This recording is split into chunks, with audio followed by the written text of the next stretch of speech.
Welcome back, it's Tom in Careers and we're going to talk today about the next section on your UCAS application.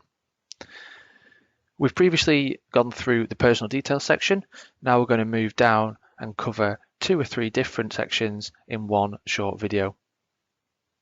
The additional information section here, again like the previous section, if you can just answer it as openly and honestly as possible, using the tutorial guide at the top to help you. Just go through the process and select options that are applicable to you. So again, I am just going to go through and select options randomly. So it's just an example to show you the step-by-step process that you'll go through when you're applying for university. Remembering from the previous video that when the red asterisk appears, you must complete that section. But if, like here, you don't see a red asterisk, it is not a section that you necessarily have to fill out. Some of the questions you might want to answer and some of them you might not. So please feel free to pick and choose as much information you can provide if you choose to. It will then bring you to this section where it's asking for activities in preparation for higher education. So my suggestion is if you've been to any campus days or you've been to any university taster courses, anything like that, please pop this into the activities section here.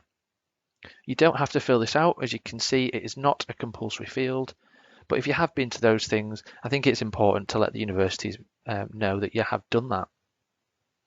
As you can see, it's a really short and quick section. There's only a couple of questions that are compulsory fields to enter, and one of which is the occupational background of your parent, carer or guardian. This is only if you're under the age of 21. So if you are 21 and over, please don't worry. You just pop in the job title of your most recent employment, whether that be employed full-time, whether it be employed part-time, or whether in fact you are unemployed at this stage. As you can see here, it will come up with a variety of different options, but only once you've started typing into the box. So for the sake of this, I'm going to put in post, and it will then come up with a whole host of different options here. Now, as you can see, there are a variety of options, and some of which might become confusing. But for the sake of this, I'm just going to pop in mail centre manager there. This last box here will ask you whether you want to be correspondence with universities in Welsh. And if that answer is no, just leave it as it already is. That is already pre-populated for you. Again, don't forget when you complete the section to tick the section completed box here. As you can see, you'll then get your second red tick to indicate that you have completed that section as well. Now, the student finance section is really straightforward. It is simply a tick box to indicate that you have 2 main costs, which are your tuition and your living costs. It will give you a little bit of information about financial support, but ultimately it is just to indicate that you've read that information and that you understand that finance will be applied for at the government website at a later date.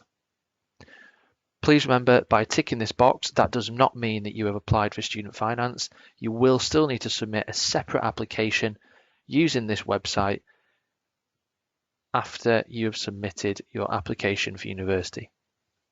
So in the interim, we just want to acknowledge that we've read and understood these details. We tick that box and we save that as well. Again, there you'll see that that box is now showing as your third red tick to show that you are nicely making your way through the application process. The next section, however, is your choices. So this is where it becomes a little bit important that you've done some prior research.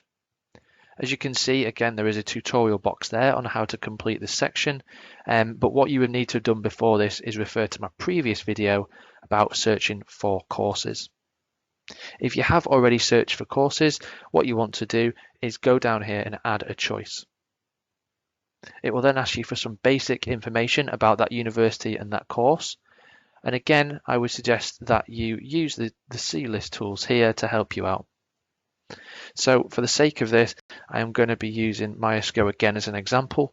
And you'll see as soon as you type in the name of the university, it will bring up your choices. If you then tick that, you will see that the institution code has been entered in the box for you. Again, you can do the same for course code as well. So once you select that institution, it will then match up all the courses that they offer, and you can choose from one of the above.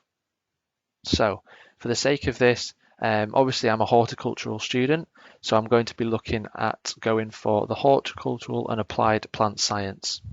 This again is just as an example, so make sure that you have done that prior research into your courses. You'll then come up with the option of campus code, and for the sake of this, they only deliver that course at the Preston campus, so that's the one we want to select. If it does come up with a multitude of options for campus, you will just want to check with the university to make sure you're applying for the correct one. Obviously, the start date will vary, but my suggestion is if you know that you're applying for September 2021 and you don't have the intention of deferring, select that option at the top.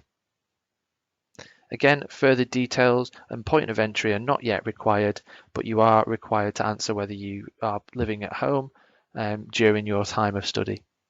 So again, we understand that that may change, but in the interim, just answer that as openly and honestly as possible. Save that section there, and you can then begin to add further courses. Okay. Really simple way to add one course, but please remember that you can add up to 5 choices if you choose to. My suggestion is if you intend on applying for a couple of different universities, apply for one course at each, because if you apply for 3 or 4 courses at one university, the likelihood is anyway that they will recommend additional courses to you. Use the courses wisely, and please refer to the previous video if you've got any questions about searching for courses. Once you've done that, again, you can tick the section complete box and you will then get your 4th red tick. Hope that's been helpful. The rest of the sections I will look at in further tutorials, but again, like always, if you've got any questions, drop me an email.